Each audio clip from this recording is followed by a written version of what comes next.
Welcome to day 2 in Mumbai. तर आजचा आहे दुसरा दिवस। तर घरातला काय दाखवत नाही तुम्हाला, घर तर तुम्ही बघितलंच आहे। तर ही बघा कुठे बसली, गॅलरीमध्ये डायरेक्ट डेंजर खतरनाक माऊ आहे। तर आम्ही निघालो आहोत स्वामींच्या मठामध्ये, जे की आहे चीजबंदर येथे।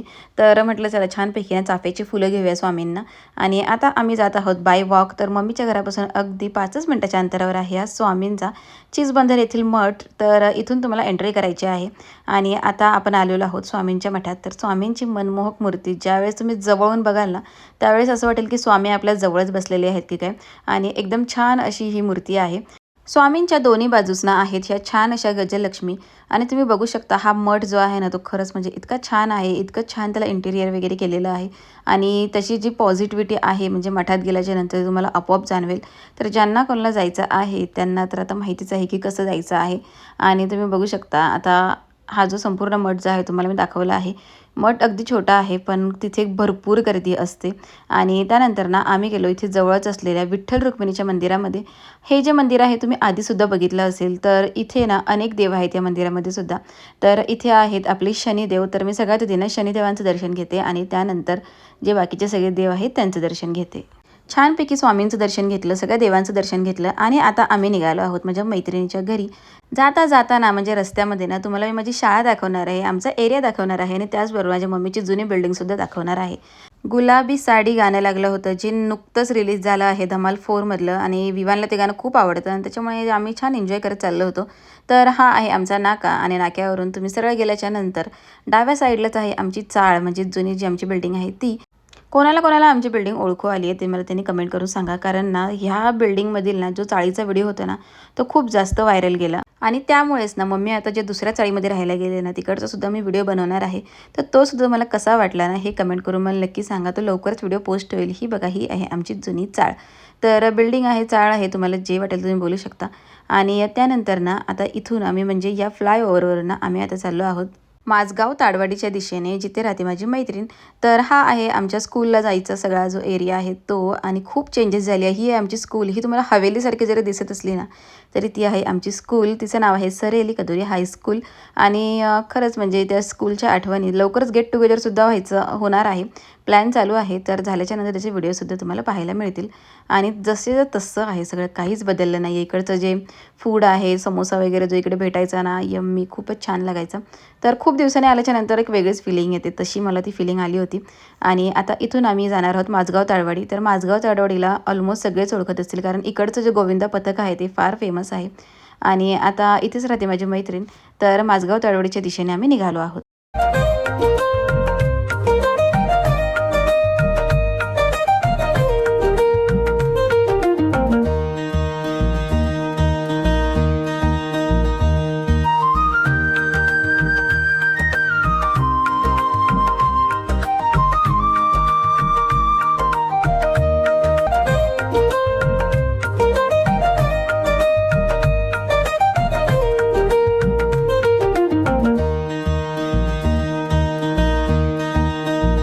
ही आहे माझगाव ताडवाडी, आणि माझगाव ताडवाडीमध्ये आल्याच्या नंतर ना मी गेले माझ्या मैत्रिणीच्या घरी। तर शॉर्ट्समध्ये मी सगळं कॅप्चर केलं आहे, लॉंग व्हिडिओ मला बनवता आला नाही। आणि त्याचबरोबर ना माझी मैत्रीणसुद्धा खूप बिझी होती, कारण तिने नुकतीच ना टिफिन सर्व्हिस चालू केली आहे, माझगाव टिफिन या नावाने। आणि आता ही बघा ही आहे आमची जुनी बिल्डिंग, आणि आता आम्ही पुन्हा रिटर्न निघालो आहोत। तर मम्मीला ना मी आधीच सांगितलं होतं की तू आवरून लवकर खाली आहे, कारण आपल्याला ना आज भरपूर ठिकाणं कव्हर करायची आहेत। तर सगळ्यात आधी आम्ही गेलो मुकेश अंबानी यांच्या घरी। तर रियांशला ना त्यांचं घर आधीपासूनच बघायचं होतं, तर आम्ही ठरवलं होतं की ते जायचं आहे। आणि मुकेश अंबानी यांचं घर जे आहे ना ते महालक्ष्मी स्टेशनपासून अगदी जवळ आहे, आणि ही जी बिल्डिंग आहे मुकेश अंबानी यांच्या घराची ती 27 मजली आहे, आणि ह्या घराचं नाव आहे अँटिलिया। आणि त्याचबरोबर ना हे मुंबईतील सर्वात महागडं घर आहे, आणि असं म्हणतात की 15,000 करोडपेक्षा पण जास्त खर्च या घरासाठी आला आहे। सिक्युरिटी तुम्ही बघितलंच असेल की किती टाईट आहे। आणि त्याचबरोबर ना ह्या घराच्या सुविधांबद्दल बोलायचं झालं ना तर इथे 3 हेलिपॅड आहेत। त्याचबरोबर ना इथे खाजगी चित्रपटगृह आहे, आणि 50 आसन क्षमता आहे। अनेक स्विमिंग पूल आहेत, स्पा आहे, फिटनेस सेंटर आहे, मंदिर आहे, आणि अतिथींसाठी तर स्पेशल इथे स्वतंत्र व्यवस्थासुद्धा केली गेली आहे, आणि मोठे टेरेस गार्डनसुद्धा आहे। मुंबईमधील मुकेश अंबानी यांचं घर तुम्हाला कसं वाटलं हे कमेंट करून मला नक्की सांगा. आणि त्याचबरोबर ना आजूबाजूला सुद्धा इथे भरपूर रिच लोकं राहतात. आणि आता इथून आम्ही निघालो आहोत महालक्ष्मीला. तर महालक्ष्मी मंदिर हे मुंबईतील अगदी प्रसिद्ध मंदिर आहे. आणि इथे गेल्याच्या नंतर सुद्धा ना आम्हाला खरंच एकदम छान पॉझिटिव्ह वाटलं. आणि खूप वर्षांनी म्हणजे लग्न झाल्याच्या नंतर ना आम्ही पहिल्यांदाच गेलो दोघंजण जोडीने पाया पडण्यासाठी. आणि आता तुम्ही बघू शकता हा जो एरिया आहे तो संपूर्ण ना इथे विवांत चाललं होतं. तो बघ सलमान खान आहे इथे किंवा तो बघ शाहरुख खान आहे. तर पुढच्या एका व्लॉगमध्ये ना शाहरुख खानचं घरसुद्धा आम्ही तुम्हाला दाखवणार आहोत. तर आता सध्या इथून आम्ही निघत आहोत बाहेर आणि जाणार आहोत आता महालक्ष्मीला.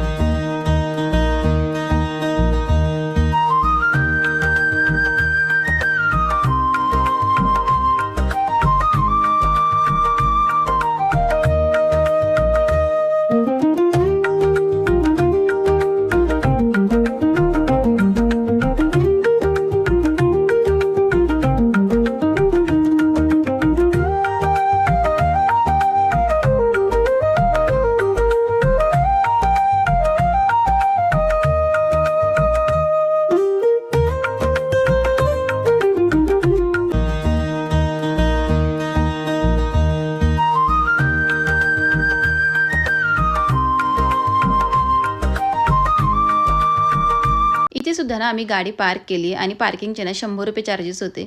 आणि देवीची जी ओटी होती ना ती इतकी छान होती. तर देवीच्या एका ओटीची प्राईस मला वाटतं 120 होती. त्याच्यामध्ये नारळ वगैरे सगळं होतं, वेणीसुद्धा होती आणि त्याचबरोबर ना कमळाचं फूल होतं. आणि सेपरेट जर कमळाचं फूल तुम्हाला घ्यायचं असेल ना तर ते फक्त 30 रुपयाला अवेलेबल होतं. बघा तुम्ही किती सुंदर दिसत आहे ती कमळाची फुलं. आणि ही ओटी जी आहे ती मी घेतली होती. आणि बघा माझ्या मागे सुद्धा काका आहेत त्यांनी 30 रुपयाला ते फूल घेतलं होतं. आणि त्यानंतर ना आम्ही आता निघालो आहोत देवीच्या दर्शनासाठी. तर खूप छान वाटत होतं. लग्नाच्या आधी आम्ही ना बऱ्याच वेळा इकडे यायचो. मम्मी पप्पा मी माझ्या बहिणी आणि भाऊ वगैरे आम्ही डायरेक्ट टॅक्सी करून यायचो कारण आम्हाला ते जवळ असल्यामुळे. लाईन वगैरे ना अजिबात तुम्हाला इथे भेटणार नाही. फक्त ना मार्गशीर्ष महिन्यामध्ये आणि नवरात्रीमध्ये वगैरे तुम्हाला तिथे लाईन भेटेल. पण अदरवाईज आमचं दर्शन जे आहे ते 15 ते 20 मिनिटातच झालं.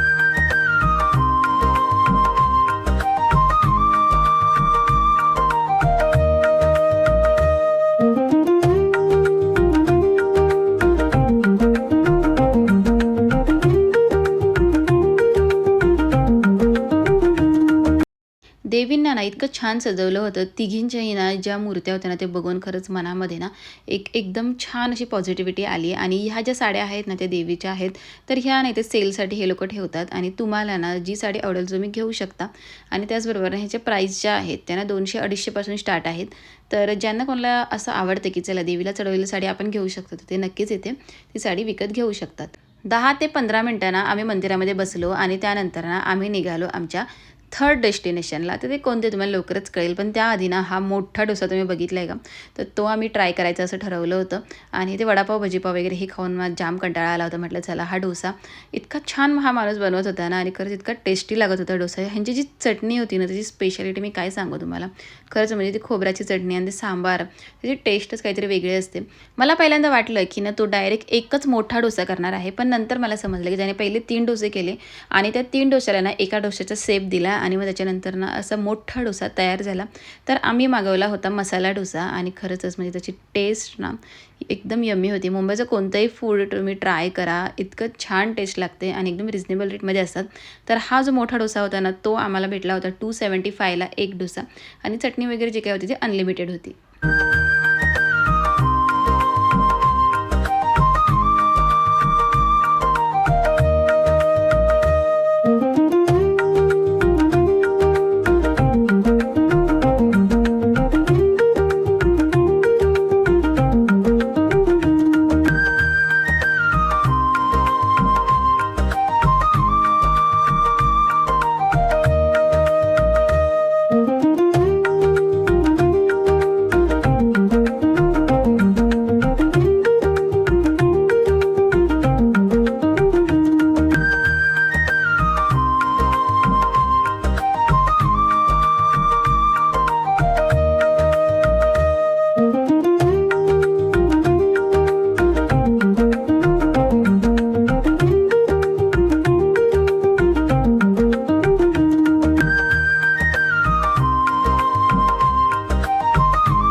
विवानचे जे एक्सप्रेशन होते ना या डोशाला बघून ते अजिबात मिस करू नका. म्हणजे विवानला असं वाटत होतं की काय आले माझ्या पुढे आणि काय नाही. म्हणजे डोशाचा मोठा डोंगरच आलाय जणू. आणि खरंच म्हणजे डोसा खाऊन मन तृप्त झालं. आणि आमचं थर्ड डेस्टिनेशन जे होतं तर ते होतं हजी अलीचा दर्गा. तर ह्या दर्ग्यामध्ये आम्हाला जायची खरंच खूप इच्छा होती, पण ना अनफॉर्च्युनेटली ना पावसामुळे मे बी हा दर्गा बंद होता. पण तुम्हाला मी लांबूनच दाखवते हजी अलीचा दर्गा कुठे आहे. तो पाण्यामध्ये आहे. आणि मग जो ब्रिज आहे तो क्रॉस करून आपल्याला त्या दर्ग्यापर्यंत पोचायचं असतं. तो कुठे आहे तुम्हाला लवकरच दाखवते. तो पुढे येणारच आहे. इथून सुद्धा ना मुकेश अंबानी यांचं जे घर आहे ना अँटिलिया ते इथून सुद्धा दिसत होतं आणि खरंच बघायला आम्हाला जाम मजा येत होती. आणि हे बघा हा आहे हजी अलीचा दर्गा जो की ना पाण्यामध्ये आहे आणि ज्या ब्रिजवरून जायचं तो ब्रिज पण दिसत नाही. इतकं जे काही ते पाणी भरलं आहे तरीही तिथे लोकं होती. आणि आम्ही मिस केलं, पण नेक्स्ट टाईम जेव्हा काय मुंबईत येऊ ना त्यावेळेस नक्की दर्शन घेऊ आणि तुम्हाला सुद्धा त्याचे व्हिडिओ व्लॉग नक्की शेअर करू. इंडियामधील ना सगळ्यात टॉलेस्ट टॉवरसुद्धा इथेच आहे. तर ह्यांना ट्विन टॉवर म्हणतात आणि त्याचबरोबर ना इम्पेरियल टॉवरसुद्धा म्हणतात. तर हे सुद्धा मी तुम्हाला दाखवलं आहे ह्या व्लॉगमध्ये. ही सगळी जी ठिकाणं आहेत ना ती रियांशच्या बकेट लिस्टमधली आहेत. आणि टॉलेस्ट टॉवरसुद्धा त्याला बघायचं होतं, तो सुद्धा त्याने बघितला. आता आम्ही शाहरुख खानच्या बंगल्यावर जाणार आहोत चहा प्यायला. तर ते सुद्धा तुम्हाला मी लवकरच दाखवते की त्याचा बंगला कसा होता आणि त्याचबरोबर त्याचं वातावरण वगैरे आजूबाजूचं.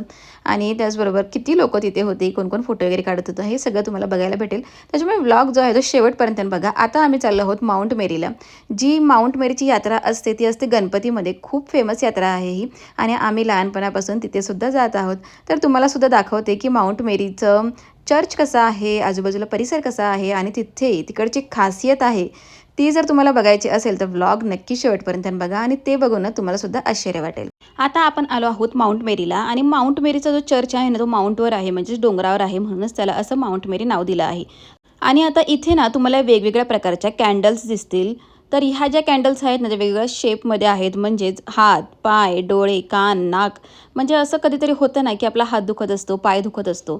तर मग ना अशा वेळी फॉर एक्झाम्पल जर का तुमचा हात दुखत असेल तर कॅन्डल शेपमधला जो हात आहे तो तुम्हाला घ्यायचा आहे आणि इथे वरती देवीला ना तुम्हाला तो अर्पण करायचा आहे, जेणेकरून ना तुमचा हात दुखायचा राहतो असं म्हणतात. तर तुम्ही सुद्धा ना जर माउंट मेरीला जाणार असाल ना तर एकदा ही गोष्ट नक्की ट्राय करून बघा आणि तुम्हाला काय अनुभव येतोय हे सुद्धा मला कमेंट करून नक्की सांगा. तर ही युनिक गोष्ट तुम्हाला कशी वाटली हे कमेंट करून मला नक्की सांगा.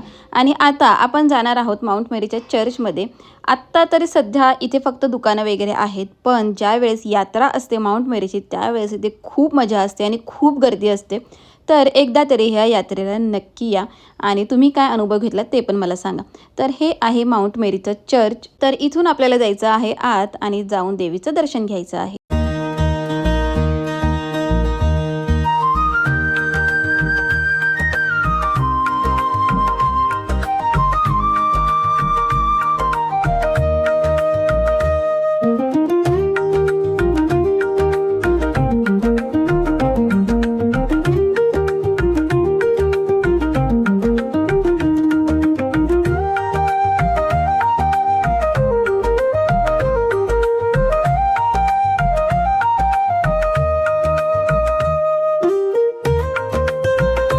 आता आम्ही चाललो आहोत चर्चच्या एक्झॅक्ट अपोजिट साईडला आणि तिथे सुद्धा ना तुम्हाला देवीचं दर्शन घेता येईल.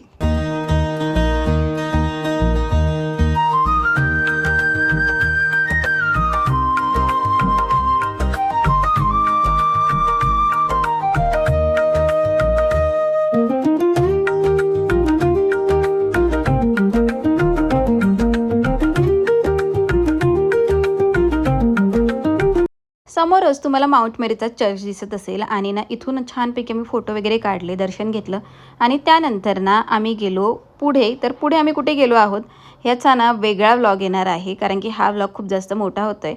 आणि इकडचं जे आजूबाजूचं वातावरण, इकडची सीनरी हे सगळं इतकं सुंदर होतं ना की इथे आल्याच्या नंतर ना कोणाचीच इच्छा होणार नाही की घरी जावं म्हणून. आणि इथे ना घेण्यासारखं पण खूप वस्तू होत्या. तर मम्मीला नाही काहीतरी घ्यायचं होतं आणि ह्याची प्राईस जी होती ना ती 350 का 400 होती. आम्ही तरी काहीच घेतलं नाही, कारण की घेतल्याच्या नंतर आपल्याला माहिती घरी जाऊन काय होणार आहे, ते विवान काय व्यवस्थित ठेवणार नाही. त्याच्यामुळे जर तुम्हाला शॉपिंगची आवड असेल तर तुम्ही नक्कीच इथून छान अशा वस्तू घेऊ शकता. मंडळी भेटूया नेक्स्ट व्लॉगमध्ये. हा व्लॉग कसा वाटला हे सुद्धा कमेंट करून सांगा आणि त्याचबरोबर ना मी पुढे काही फोटो शेअर केले आहेत ते सुद्धा कसे आहेत ते पण कमेंट करून सांगा. भेटूया नेक्स्ट व्लॉगमध्ये. बाय.